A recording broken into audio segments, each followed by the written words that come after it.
Hello दोस्तों, हिंदी की बिंदी channel में आप सभी का स्वागत है। तो दोस्तों, आज की इस वीडियो में हम बात करेंगे कि काव्य भाषा के रूप में ब्रज भाषा का उद्भव और विकास किस प्रकार से हुआ। तो देखिए, इससे पहले मैंने आप सभी को भारतीय आर्य भाषाओं का जो विकास है, हिंदी की उपभाषा एवं बोलियां कौन सी है और व्याकरणिक स्तर पर जो आरंभिक हिंदी है उसका क्या स्वरूप है, हिंदी का भौगोलिक विस्तार किस प्रकार से हुआ है, तो यानी कि हिंदी भाषा का जो इतिहास है वो हम पढ़ रहे हैं और इन्हीं सब टॉपिक्स पे चर्चा कर रहे हैं। तो आप चाहे एमपीपीएससी, यूपीएचएससी, आरपीएससी या फिर यूजीसी नेट की परीक्षा की तैयारी कर रहे हो, तो हिंदी साहित्य में हिंदी भाषा एक ऐसा टॉपिक है जो आपके सभी परीक्षाओं में पूछे जाते हैं। तो इसलिए सारे टॉपिक्स जो है ज़रूर देखिएगा। अब ये मत सोचिएगा कि यहाँ मैंने यूपीएचएससी लिखा है तो ये केवल यूपीएचएससी के ही सिलेबस में आएगा। देखिए, आपके सारे ही सिलेबस में ये चीज़ें पूछी जा रही है, ठीक है। तो चलिए, आज हम पढ़ेंगे, देखिए, काव्य भाषा के रूप में, यानी कि जो काव्य में ब्रज भाषा की शुरुआत जो है वो किस प्रकार से हुई। अगर मैं ब्रज भाषा की प्रमुख रचना और प्रमुख कवि की बात करूँ तो इसमें सूरदास का नाम जो है उल्लेखनीय है। तो ब्रज भाषा में इनकी रचनाएं जो है प्रमुख रूप से आती है, इनका नाम आता है। इसके अलावा और भी चीज़ें आपको देखने को मिलती है। तो ब्रज भाषा का विकास किस प्रकार से हुआ है काव्य में, इनके बारे में चलिए विस्तृत रूप से हम जानते हैं इनको देख के। तो चलिए, पहले है आधुनिक भारतीय आर्य भाषाओं में हिंदी का जो है विशेष स्थान है। हिंदी का महत्व उसके प्रयोक्ताओं की संख्या, विस्तृत भौगोलिक सीमा और समृद्धि के आधार पर है। हिंदी के विस्तृत फलक पर प्रयोग होने के कारण इसे, तो इसमें से हमने इसको किस में बांटा हुआ है, पश्चिमी हिंदी और पूर्वी हिंदी, दो भागों में बटा हुआ है। पश्चिमी हिंदी का उद्भव जो है सौरसेनी अपभ्रंश से माना जाता है और पश्चिमी हिंदी के अंतर्गत ही आप जो है ब्रज भाषा पढ़ते हैं। तो पश्चिमी हिंदी के अंतर्गत जो है पांच भाषाएं पांच बोलियां आती है और इसमें ही आप ब्रज भाषा को पढ़ते हैं। तो भाषा वैज्ञानिक की दृष्टि से ब्रज निश्चय ही हिंदी की एक बोली है। इस प्रकार साहित्यिक और महत्वपूर्ण भाषाई का इसमें महत्वपूर्ण योगदान है और साहित्यिक समृद्धि के कारण इसे ब्रज भाषा की संज्ञा जो है, ब्रज बोली को ही किसकी संज्ञा दी गई है, ब्रज भाषा की संज्ञा दी गई है, ठीक है। ब्रज बोली का प्रयोग स्वयं में खटकने वाला है। अब ये खटकने वाला क्यों है, क्योंकि यहाँ ये वाला तथ्य जो है वो चौंकाने वाला है। आज खड़ी बोली में साहित्यिक रचना की जाती है किंतु इसे खड़ी भाषा कोई नहीं कहता, सभी इसको क्या कहते हैं, खड़ी बोली कहते हैं। तो ये भी बात बिल्कुल सही है कि जब खड़ी बोली में रचनाएं रची जाती है उसको सारे क्या कहते हैं, खड़ी बोली कहते हैं, खड़ी भाषा नहीं। लेकिन जब ब्रज भाषा में रचनाएं रची गई तो इसको क्या कहा जाता था, इसको ब्रज बोली ना कह के इसको ब्रज भाषा कहा गया। हिंदी में सबसे अधिक और समृद्ध साहित्य जो ब्रज भाषा में ही उपलब्ध है। काल और क्षेत्र की दृष्टि से ब्रज भाषा जो है साहित्य इतिहास का महत्वपूर्ण है। साहित्य की सृष्टि के लिए इस भाषा का प्रयोग बहुत बड़े भूभाग पर होता आया है और काव्य भाषा के रूप में इसका प्रचार जो है वो उत्तरी भारत में रहा है। सॉरी 16वीं शताब्दी से 18वीं शताब्दी का हिंदी साहित्य मुख्य रूप से ब्रज भाषा पर आधारित है। तो 16वीं से लेकर 18वीं शताब्दी किस पर आधारित है, ब्रज भाषा पर। डॉक्टर धीरेन्द्र वर्मा ब्रज भाषा साहित्य का वास्तविक प्रारंभ सन 1519 ईस्वी में से मानते हैं। वल्लभाचार्य और विठल दास के शिष्यों ने कृष्ण भक्ति में विभोर होकर जो साहित्य सृष्टि की वह ब्रज भाषा ही में ही है। तो वल्लभाचार्य यानी कि अष्टछाप के कवियों की जो रचनाएं हैं उनकी हम भाषा कह सकते हैं किसमें है, ब्रज भाषा में है। सूरदास और अन्य अष्टछाप के कवियों ने ब्रज को साहित्य भाषा का रूप जो है प्रदान किया है, ये मैं पहले बता चुकी हूँ। अब बात करते हैं इसकी क्या क्या प्रमुख विशेषताएं हैं। अब ब्रज भाषा आपने जान लिया कि महत्वपूर्ण है, तो इसकी जो विशेषताएं क्या क्या है, तो इसकी जो है क्रिया, संज्ञा और विशेषण में क्या है, उकारांत या फिर अकारांत जो है इसमें बहुल रूप से होता है। यानी अगर बात करें, जैसे मैंने कल भी बताया था, इसमें क्या है, या तो आयो ऐसे बोलते हैं या फिर आयो, मतलब ऐसे करके जो है हम शब्द बोलते हैं। तो उकारांत या फिर उकारांत बहुत रूप से देखने को मिलता है। कर्म तथा दूसरी बात करें तो कर्म तथा संप्रदान में को, कौ कारक चिन्हों का जो है इसमें प्रयोग होता है। संबंध कारक में मैं, मेरो, तेरो, हमरो, तिहारो आदि शब्दों का जो है इसमें प्रयोग होता है। तो ये हो गई इनकी पहचान क्या क्या है। निश्चयात्य अर्थक के में के, हो, हु, तो, हुते आदि शब्दों का प्रयोग होता है। और बहुवचन में जो है ना का प्रयोग होता है, ना प्रत्यय जो है लगता है। जैसे हम चरण बोलते हैं और जब ब्रज भाषा की बात आती है तो यहाँ पे क्या बोला जाता है, चरणन। नैन बोला जाता है लेकिन ब्रज भाषा में इसको नैनन बोला जाता है, यानी जो इसमें ना प्रत्यय जुड़ जाता है। उ का विपर्यय रूप में प्रयोग होता है। तो जैसे हम कुछ बोलते हैं, जब ब्रज भाषा की बात आती है तो उसमें कछु शब्द जो है प्रयुक्त होता है। हम नहीं बोलेंगे लेकिन ब्रज भाषा में क्या होगा, नाही, ऐसे करके जो शब्दों का प्रयोग होता है। तो ये इसकी कुछ विशेषताएं हो गई। तो कृष्ण भक्त कवियों में सूरदास का जो नाम है वो विशेष रूप से ब्रज भाषा के लिए उल्लेखनीय है। इसकी ब्रज भाषा भावभूमि पर माधुर्य का दिव्य रूप जो है दिखाई देता है। सूरदास विरचित सुर सागर, सुर सारावली साहित्य लहरी की परम निधि है, यानी कि ये रचनाएं किसमें है, ब्रज भाषा में है, जो काफी उल्लेखनीय है। भक्त कवि अपने आराध्य की अर्चना करता हुआ कितना भाव विभोर हो उठता है। यानी ब्रज भाषा की इस रचना में हम देख सकते हैं कि जो सूरदास है वो कितने भाव विभोर हो चुके हैं।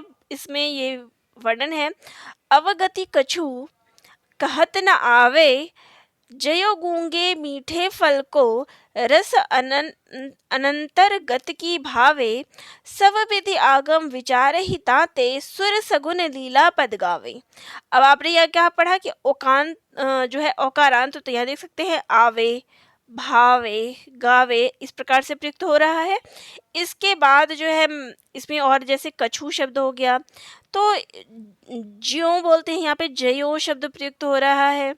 तो इस प्रकार से शब्द जो है इसमें प्रयुक्त हो उठता है। कृष्ण की बाल सुलभ क्रीड़ा का चित्रण जो है अत्यंत मार्मिक और आकर्षक इसमें दिखाई देता है।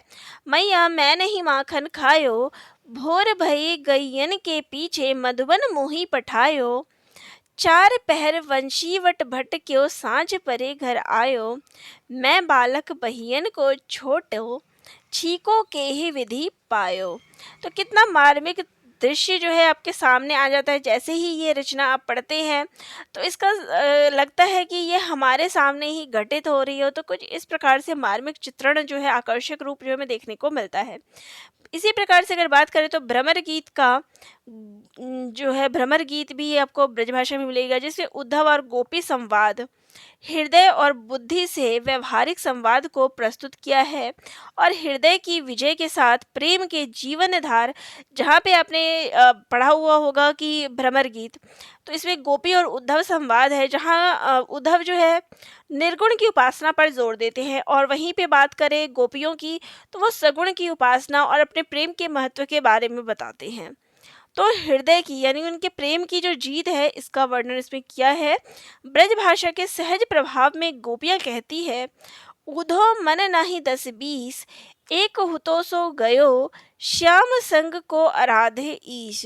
कि हमारे पास जो मन है वो एक ही है, 10-20 नहीं है, और वो तो श्याम के साथ चला गया है। जिन लताओं के झुरमुट में गोपियों के साथ कृष्ण विचरते थे, आज कृष्ण के मथुरा गमन पर वे गोपियों के लिए जो है अत्यंत कष्टप्रद हो गई है। कृष्ण के वियोग में ये लताएं जो है ऐसा लग रहा है जैसे अग्नि की वर्षा कर रही हो। तो सूर की ब्रज शब्दावली का मनोहारी रूप जो है इस प्रकार से वर्णित है। बिन गोपाल बैरिन भई कुंजे, तब ये लता लगत अली शीतल, अब भई विषम ज्वाल की पुंजे। की पहले जो है कि गोपाल के चले जाने के बाद सब कुछ कैसा हो गया है। पहले ये लताएं जहाँ शीतल प्रतीत होती थी, अब ऐसा लगता है कि ज्वाला इससे बरस रही हो। तो सूरदास की ऊपर प्रस्तुत पंक्तियों में ब्रज भाषा के प्रमुख अभिलक्षण यहाँ पे देख सकते हैं। तो बहुल रूप, जैसे कछु, कुछ के लिए कछु शब्द, ये मैंने ऊपर बता दिया। फिर इसके बाद प्रत्यय की बात करें तो बाह की जगह बहियन शब्द, बैरी तो बैरिन शब्द, ए जो है वो ऐ में परिवर्तित हो गया, पावे पावे, आवे आवे। उसके बाद आकार बहुल रूप की बात करें तो खाया तो खायो, मेरा मेरो, छोटा छोटो, चीका चीको, पाया पायो, गया गयो। फिर उसके बाद औकार बहुल रूप की बात करें तो उद्धव, तो उधव शब्द प्रयुक्त हुआ है। लपटना तो लपटायो शब्द प्रयुक्त हुआ है। तो अष्टछाप के यहाँ पे हमने सूरदास के पदों की बात की कि उनके काव्य में किस प्रकार से जो है ब्रज भाषा के शब्दों का प्रयोग बहुत ही मनोहारी और आकर्षक ढंग से हुआ है। प्रेम का चित्रण या फिर गोपी और उद्धव के संवाद के माध्यम से जो ब्रज भाषा का एक बहुत ही उत्कृष्ट वर्णन जो है देखने को मिलता है। इसके बाद बात करें अष्टछाप के दूसरे कवि कुंभन दास के बारे में, तो इनकी कोई स्वतंत्र रचना प्राप्त नहीं होती। कृष्ण भक्ति इनके जीवन का ही लक्ष्य था, इसलिए उन्होंने सीकर आमंत्रण को विरक्त भाव से ठुकराते हुए, तो इनके बारे में जो है इन्होंने जब इनको सीकर आने के लिए कहा गया तो इन्होंने कैसे उसको ठुकराया। उन्होंने कहा है, भक्तन को कहा सीकरी सो काम, आवत जान पनैया टूटी, बिसर गए हरि नाम। तो इस प्रकार से जो है उन्होंने इसको ठुकरा दिया। फिर इसके बाद अगले कवि की बात करें तो वो है परमानंद दास, जिन्होंने ब्रज भाषा के माध्यम से प्रेम के पीर का हृदय स्पर्शी काव्य रूप जो है प्रस्तुत किया है। और इनके प्रमुख ग्रंथ है परमानंद सागर, दान लीला और परमानंद के पद आदि। तो इनके ब्रज के विरही लोग विचारे, बिन गोपाल ठग से ढाड़े, अति दुर्बल तनहारे, परमानंद स्वामी बिन ऐसे, ज्यो चंदा बिन तारे। तो यहाँ पे परमानंद दास कृत भी ब्रज की रचना आपने देख ली। अब बात करते हैं कृष्णदास की।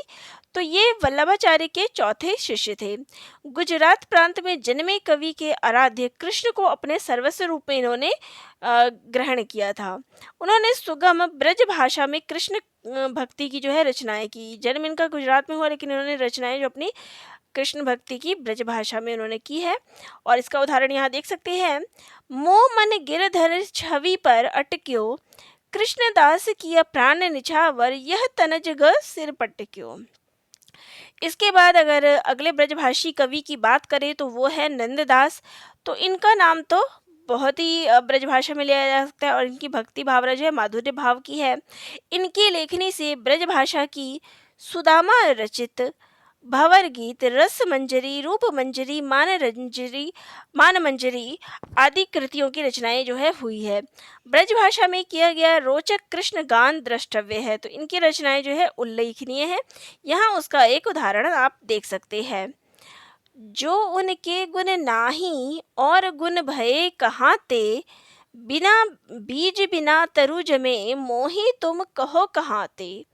तो यहाँ ब्रज भाषा के उत्कृष्ट उदाहरण देख सकते हैं, जो उनके गुण नाही और गुण भय कहाँ थे, कि अगर उनके ही गुण नहीं है, यानी इनके ही यहाँ पे गुण नहीं है और ये गुण कहाँ पे मिलेगा। इनकी रचना श्रोति मधुर, मनोहारिणी और कोमलकांत पदावली पर आधारित है। तो ये नंददास के विषय में है। इसके बाद बात करें तो अगले जो कवि आ जाते हैं वो है गोविंद स्वामी। इनका जन्म राजस्थान प्रदेश के भरतपुर से था और इनका कोई स्वतंत्र ग्रंथ उपलब्ध नहीं है। इनकी रचनाएं भी कृष्ण और ब्रज भाषा पर आधारित थी। ब्रज भाषा की इनकी पंक्तियों में उक्त भाव भंगिमा जो है आप देख सकते हैं, कहाँ करे बैकुंठ ही जाए, जहाँ नहीं कुंज लता अली, कोकिल मंद सुगम न वायु सहाय, गोविंद प्रभु गोपी चरणन को, ब्रजरज तजी वहाँ जाए भलाए। तो यहाँ पे आप गोविंद स्वामी के जो ब्रज भाषा में रचित रचना है उसका उदाहरण देख सकते हैं। अगले जो ब्रजभाषी कवि हैं वो है चीत स्वामी। तो ये आप अष्टछाप के जो कवि हैं उनके बारे में पढ़ रहे हो, जिनकी रचनाएं जो है ब्रज भाषा में मिलती है। तो चीत स्वामी स्वभाव से चंचल थे, किंतु उनमें ब्रज के प्रति मोह का लगाव और कृष्ण के प्रति जो उनकी भक्ति थी वो अटल थी। ब्रज भाषा में उनका भाव जो है कितने सहज और गंभीर रूप से प्रस्तुत हुआ है उसका उदाहरण आप देख सकते हैं। हे विधना ते सो अचरा पसारी मांगो, जन्म जन्म दिजो मोही, याही ब्रज बसियो। कि हे विधना, हे विधाता, मैं तुमसे आंचल पसार के ये मांगता हूँ कि जन्म जन्म मुझे यहीं ब्रज में ही तुम बसाए रखना। इसके बाद जो अगले कवि आ जाते हैं वो है चतुर्भुज दास। ये अष्टछाप के अंतिम कवि हैं। इनकी भी कोई स्वतंत्र रचना उपलब्ध नहीं है। संगीत में इनकी विशेष रुचि थी और ये जो है पूर्व रचित पंक्तियों की लयात्मक नकल पर कृष्ण भक्ति के पद जो है वो ये गाया करते थे। यानी कि जो पहले से रचित कृष्ण भक्ति पंक्तियां थी उन्हीं पर ये अपनी रचनाएं करते थे। मैया मोहि माखन मिश्री भावे, मीठो दधी मधु धृत अपने, कर ज्यो क्यों नहीं मोहि खवावे। तो यहाँ पर इन पंक्तियों में सूर के जो पद है उनकी अनुकृति जो है आपको देखने को मिलती है। मैया मोहि दाऊ बहुत खिजायो, मोसो कहत मोल को लिन्हो, तू जसुमति कब जायो। तो यहाँ पे आप देख सकते हैं कि ये चतुर्भुज दास की रचना जो अनुकृति हम कह सकते हैं, नकल कह सकते हैं सूरदास के इन पंक्तियों की। ठीक है, तो कृष्ण भक्ति काव्य धारा में ब्रज भाषा के प्रयोग में के विषय में डॉक्टर कर्णिका तोमर ने अपने शोध कार्य में लिखा है कि 15वीं शताब्दी में जो कृष्ण भक्ति का प्रवर्तन और प्रसार हुआ उसने बड़े व्यापक भाव से भाव विस्तार किया और ब्रजभूमि कृष्ण पदों पर जो है, कृष्ण भक्तों पर जो है केंद्रित थी। यह भक्ति धारा आगे आने वाली शताब्दियों तक काव्य रचना को प्रेरणा देती रही। इन भक्त कवियों में वल्लभ संप्रदाय के भक्तों का स्थान जो है काफी उल्लेखनीय है, श्रेष्ठ है। उन्होंने एक अपूर्व साहित्य की सृष्टि और ब्रज भाषा काव्य को एक अभिनव माधुर्य से परिपूर्ण किया। तो यहाँ पर उपयुक्त दो संप्रदायों के अलावा अगर बात करें कि कृष्ण भक्ति में किसकी रचनाएं मिलती है, तो गोस्वामी हित हरिवंश द्वारा प्रवर्तित राधा स्वामी संप्रदाय और गोस्वामी हरिदास द्वारा कृत वरही संप्रदाय भी जो है ब्रज भाषा में जो रचनाएं करने के लिए उल्लेखनीय हैं। इन दोनों संप्रदायों के भक्तों और शिष्यों ने ब्रज भाषा में काव्य रचनाएं की है। यही परंपरा जो है आगे चलती रही और इसी के साथ जो है सखी संप्रदाय में भी आपको ब्रज भाषा में रचनाएं मिलेगी और इस संप्रदाय के भक्तों में सखी भाव की साधना है। 17वीं शताब्दी के बाद के भक्ति साहित्य में सखी भाव की प्रधानता दिखाई देती है। जहाँ पे पहले दास भाव, माधुर्य भाव दिखाई दी, आगे चलकर ये किस में परिवर्तित हो गया, सखी भाव में परिवर्तित हो गया। राम काव्य धारा के प्रमुख कवि तुलसीदास का रामचरितमानस अवधी भाषा में अवश्य है। तो जब अब बात काव्य भाषा में जो है ब्रज भाषा की हो रही है तो तुलसीदास का नाम कैसे ना आए। यद्यपि मान लिया कि उनकी रचना रामचरितमानस जो है उनकी प्रमुख रचना वो आपको अवधी भाषा में मिलेगी, लेकिन उनकी जो कई सारी रचनाएं हैं वो यानी कि जो तुलसीदास है उनका दोनों ही भाषाओं में, अवधी और ब्रज दोनों में हम कह सकते हैं समान अधिकार था। तो यहाँ पे उनकी रचनाएं जो है हमें ब्रज भाषा में मिल जाती है और उनका जिक्र ना आए तो ऐसा हो ही नहीं सकता। तो इनकी रचना कवितावली, गीतावली और विनय पत्रिका जो है वो ब्रज भाषा में है। कवितावली में नवगमन प्रसंग की पंक्तियों में ब्रज भाषा का भावानुकूल स्वरूप जो है दिखाई देता है। यहाँ पे उसका उदाहरण देख सकते हैं।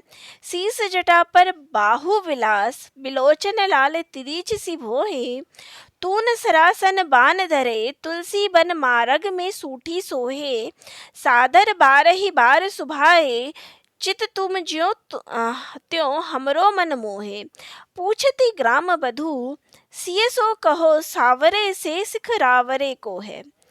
तो यहाँ पे ग्राम बधू के प्रश्नों के उत्तर में सीता का आदर्श रूप जो है प्रस्तुत हो रहा है। भारतीय संस्कृति के प्रति आस्था और उनका चातुर्य ब्रज भाषा और काव्य को गंभीर रूप जो है प्रदान करता है। तो ये तुलसीदास के विषय में बात हो रही है। इसके बाद बात करें तो गीतावली की रचना जो है ब्रज भाषा में मिलती है और ये उनका जो है श्रेष्ठ ग्रंथ है गीतावली। और इसमें आप देख सकते हैं, विनती भरत करत जो जोड़े, दीन बंधु दीनता दिन की कबहु परे जिनी भोरे, तुमसे तुम ही नाथ मोको, मोसे जन तुमको बहु तेरे। अब यहाँ पे प्रश्न आ जाता है कि आपसे प्रश्न किस प्रकार से पूछेंगे, तो हो सकता है आपको 4 रचनाएँ उठा के दे दें और कह दें कि ब्रजभाषा में रचित कौन-सा काव्य है। तो यहाँ पे इस प्रकार से भी प्रश्न आ सकता है। इसी प्रकार से जो विनय पत्रिका है उसकी काव्य भाषा भी ब्रज ही है, तो उसका एक उदाहरण देख सकते हैं। तू दयालु दीनहो, तू दानहो भिखारी, हो प्रसिद्ध पातकी, तू पाप पुंज हारी। तो इसके बाद बात करें तो श्री कृष्ण गीतावली तुलसीदास कृत भगवान कृष्ण के जीवन पर आधारित एकमात्र रचना है और ये जो है ब्रजभाषा का ग्रंथ है। यानी कि तुलसीदास ने जितनी भी रचनाएं रची है उसमें से, यानी उनकी 12 रचनाओं का वर्णन हमें देखने को मिलता है। उसमें से श्री कृष्ण गीतावली एक ऐसी रचना है जिसमें उन्होंने कृष्ण का वर्णन किया है।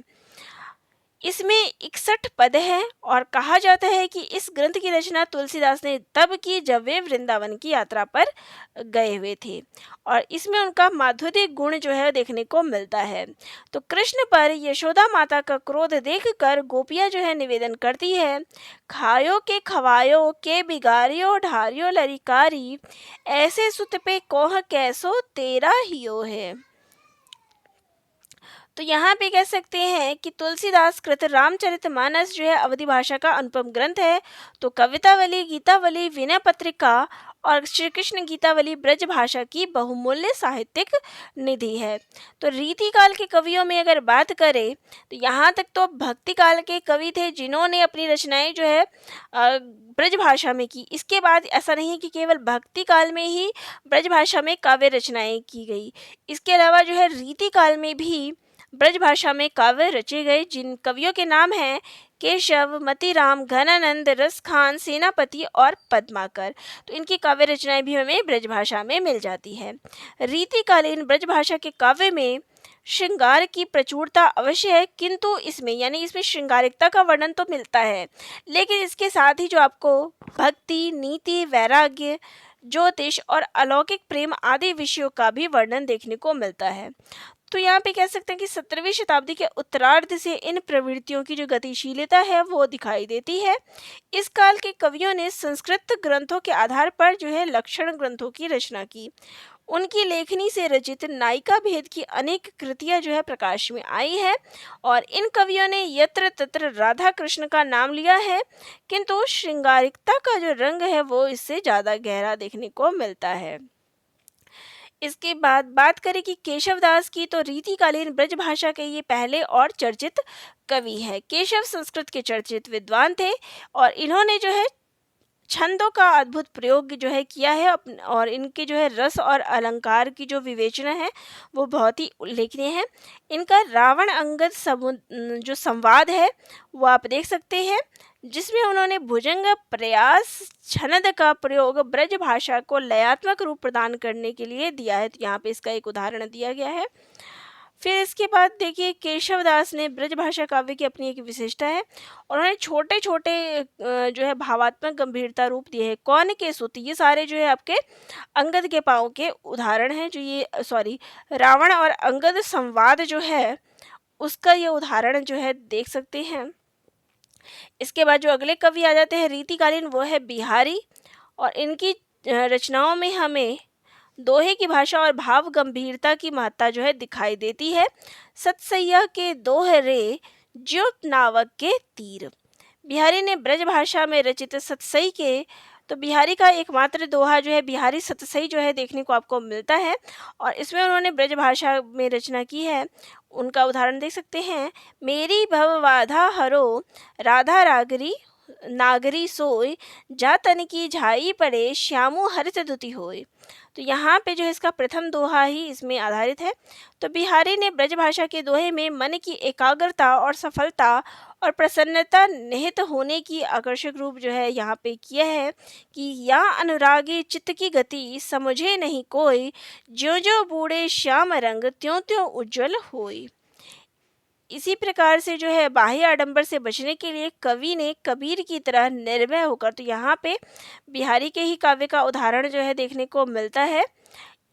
तो यहाँ पे एक और उदाहरण देख सकते हैं, नहीं पराग नहीं मधुर मधु नहीं विकास यही काल, अली कली की 100 बध्यो आगे कौन हवाल। तो बिहारी जो है संयोग श्रृंगार का चित्रण करने में महत्वपूर्ण भूमिका निभाते हैं। तो तो यहाँ इसके बाद जो अगले कवि आ जाते हैं वो है घनानंद। ये रीति काल के स्वच्छंद प्रेम धारा के जो है कवि हैं और इनको जो है प्रेम के पीर का कवि जो है कहा जाता है। ब्रज भाषा रचित इनकी भावात्मक रचना से हिंदी साहित्य को एक नई दिशा मिली। यहाँ पे देख सकते हैं अति सूधो स्नेह को मार्ग है, यह अधिकतर परीक्षा में पूछा जाता है इनकी इस पंक्ति के बारे में।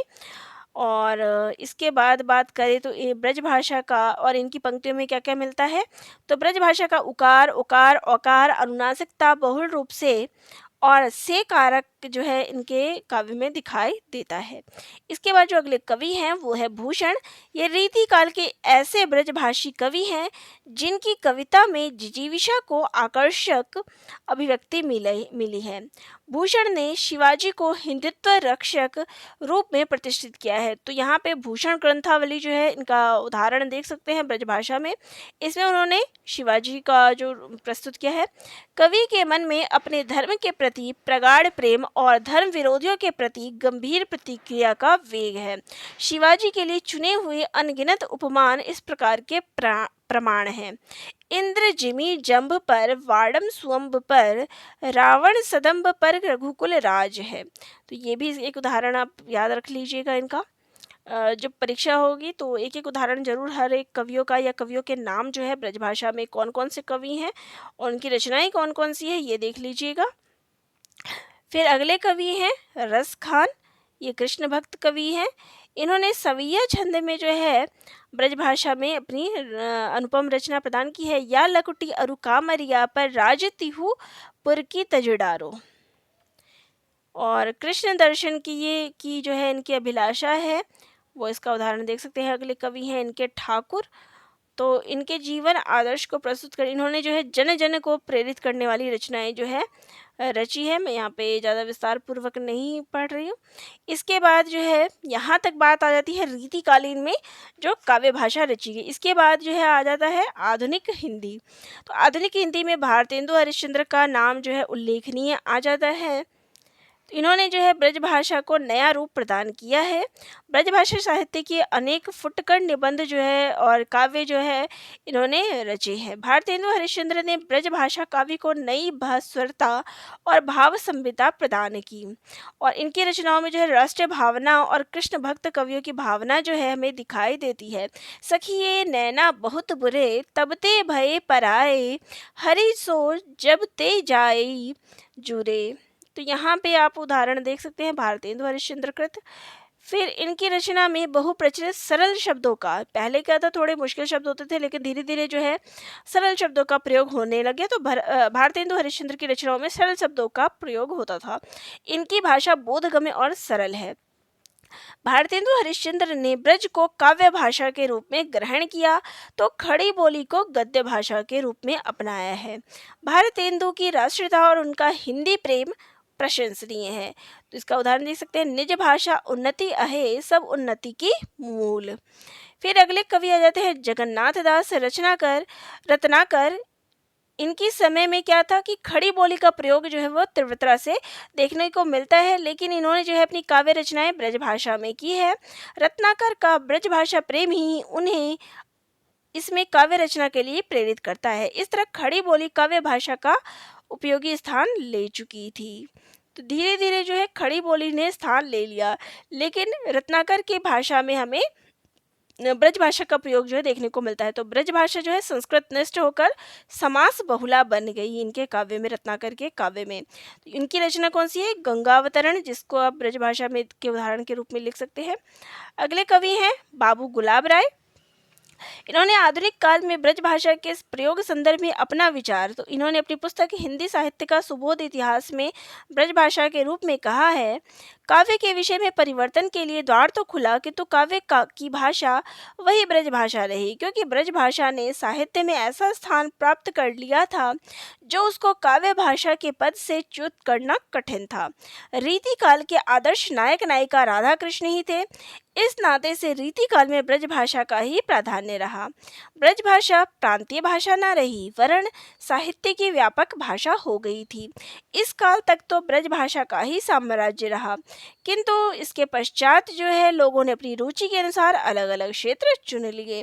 तो ये कथन जो है काव्य भाषा के संबंध में बाबू गुलाब राय का था। फिर अगली बात करें तो इसके बाद जो है मिश्र बंधु इन हिंदी साहित्य के इतिहासकार और समीक्षक रहे हैं, किंतु इन्होंने ब्रज भाषा और खड़ी बोली दोनों में ही काव्य रचना की है। इसके बाद बात करें आचार्य रामचंद्र शुक्ल की, तो ब्रज भाषा को काव्य भाषा के रूप में अपनाने वाले ये प्रमुख कवि हैं। इनकी काव्य भाषा में माधुर्य का मोहक रूप देखने को मिलता है। मधुर स्रोत इनकी चर्चित काव्य रचना है, जो कि ब्रज भाषा का एक उदाहरण है। हिंदी भाषा और साहित्य के विकास में ब्रज भाषा का योगदान जो है वो सर्वोपरि है। ब्रज भाषा में भक्ति काल में ब्रज भाषा का प्रयोग अवधि भाषा के साथ होता रहा, जबकि रीति काल की काव्य भाषा ब्रज बन गई। आधुनिक काल के प्रथम चरण यानी कि भारतेंदु युग में अनेक कवियों ने जो है ब्रज भाषा को काव्य के रूप में अपनाया। भारतेंदु हरिश्चंद्र ने भी ब्रज को काव्य भाषा के रूप में अपनाया, तो खड़ी बोली को गद्य भाषा के रूप में। तो यहाँ पे कह सकते हैं कि ब्रज भाषा का जो समय है वो कब से कब तक का है, तो भक्ति काल से लेके आधुनिक काल में भारतेंदु युग तक जो काव्य की भाषा है वो ब्रज भाषा है। तो यहाँ पे इसका मुख्य स्वरूप उस समय जो हिंदी का मूल रूप यहाँ तक था। तो यहाँ पे आप याद रख लीजिएगा कि आपको जो है काव्य भाषा के रूप में हिंदी का विकास कहाँ से कहाँ तक हुआ है। तो काव्य भाषा के रूप में हिंदी का विकास जो है वो भक्ति काल से लेके रीतिकाल और रीतिकाल से लेके फिर आधुनिक काल में भारतेंदु युग तक काव्य भाषा के रूप में ब्रज भाषा का योगदान रहा है। तो ये था संपूर्ण जानकारी, और अगले वीडियो में हम अवधि भाषा के ऊपर पढ़ेंगे। तो वीडियो अगर अच्छी लगी हो तो चैनल को लाइक शेयर और सब्सक्राइब कर लीजिएगा, और कोई जानकारी चाहिए किसी वीडियो संबंधित तो कमेंट बॉक्स में कमेंट कर दीजिएगा। धन्यवाद।